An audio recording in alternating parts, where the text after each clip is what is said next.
Il-Meta u l-korporazzjoni Microsoft estendew sħubija strateġika tagħhom għal 5 snin il ġejjin permezz ta' ftehim li se jwassal għal ħidma aktar effettiva fil-bżonnijiet teknoloġiċi tal-Gvern.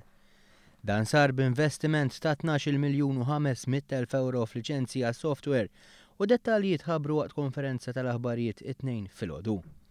Il-Ministru għall-Kompetittività Manuel Mallija spjega kif dan l-arranġament se jwassal għal taħriġ b'xejn online għall-istudenti kollha Maltin filwaqt il-ħaddiema barfin tal-Gvern se jbenefikaw mix-xiri tal-liċenzji tas-software. Fil-fatt il-kumpanija Microsoft se tipprovdi dan it-taħriġ b'xejn li se jkun jiffoka fuq networking, service cloud u database fost oħrajn. Il-kap finanzjarju tal-Meta Ivan Alessandro spjega kif dan il-ftehim se jsaħħaħ oqsma vari.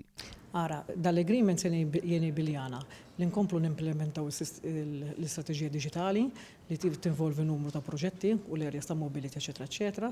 Ġivi barra l-liċenzji qed naraw pakket sħiħ li tinkludu wkoll konsulenza u expertise mill-Microsoft biex jgħinuna nkomplu nimplementaw.